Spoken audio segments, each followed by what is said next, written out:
Have you ever stopped and wondered why the U.S. has had troops in the Middle East for, well, pretty much 50 years straight? It feels like a constant, this forever war. What's really driving it all? Every once in a while, someone says the quiet part out loud. When then-President Trump said this about keeping the oil, the official story immediately became, no, it's about defeating ISIS. But the book we're digging into today argues that this little slip actually points to a much, much bigger truth, one that's been shaping American policy for decades. And that truth, according to our source, all comes down to a system that has been running the world from behind the curtain, the petrodollar. And in this explainer, we're going to pull that curtain back. Now, everything we're about to talk about comes from an excerpt from this book, Samuel P. Huntington's Clash of Civilizations in Biblical Perspective. And it makes a really powerful and, honestly, pretty startling case for why America's fate has been so tangled up with the Middle East. To get how this all started, we have to rewind the clock. We're going back to the early 1970s, a time when the US dollar was in serious trouble. So, picture this. In the mid-60s, the US dollar is on top of the world, backed by gold. But then huge spending on the Vietnam War and new social programs started to drain the bank. It got so bad that in 1971, President Nixon made a shocking move. He completely cut the dollar's connection to gold. And boom, instant currency crisis. The dollar was in free fall, and America desperately needed a new way to prop it up. The answer they came up with? Oil. They created something called the Petrodollar system. The idea itself is kind of brilliant in its simplicity. You get the world's biggest oil producers to agree to sell their oil only for US dollars. Think about that. Every country needs oil, and if the only way to buy it is with dollars, well then every country needs dollars. It creates this permanent global demand for American money out of thin air. Now, a system this huge doesn't just pop into existence.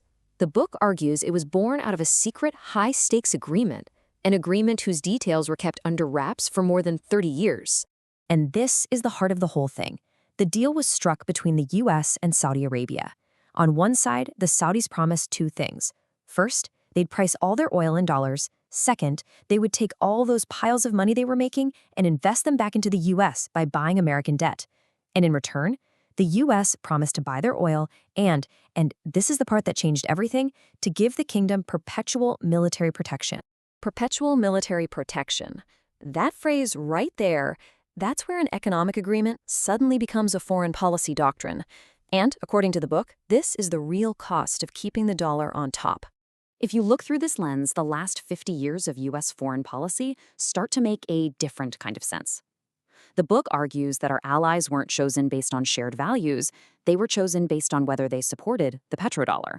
Countries like Saudi Arabia, who played ball, became friends, but countries who challenged the system, like Iran and Iraq, they were labeled rogue states, and we've been in conflict with them ever since. So, did the plan work? You bet it did. Just look at this number. By 1979, just a few years in, the dollar wasn't just saved. It was more powerful than ever before, making up over 80% of all the currency reserves in the entire world. It was a massive economic win for the US. But this is the other side of the coin. This is what perpetual military protection actually looks like on a map. We're talking bases all over the place. Saudi Arabia, Qatar, Bahrain, Kuwait, the list goes on.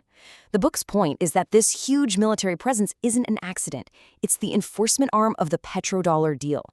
It's there to protect the oil and the friendly governments that keep the system going. Suddenly, the forever war starts to look less like a series of mistakes and more like the cost of doing business. But here's the thing about 50-year-old systems. They don't last forever. And according to the book, the petrodollar arrangement that has defined our world is starting to come apart at the seams. And the author does not mince words here. This quote is a direct warning. The whole empire built on the dollar is in its final phase.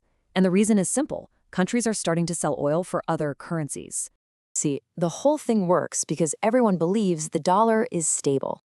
So the book asks this really simple but kind of scary question: what happens on the day the world decides it's not a safe bet anymore? And that leads to the next question, which is the economic nightmare scenario. Remember how Saudi Arabia plowed its profits into US debt? Well, if countries don't need dollars for oil anymore, they stop buying our debt. And who's going to fund the US government then? It's a question with some pretty terrifying potential answers. Okay, so if the system is breaking down, what's the book's final takeaway?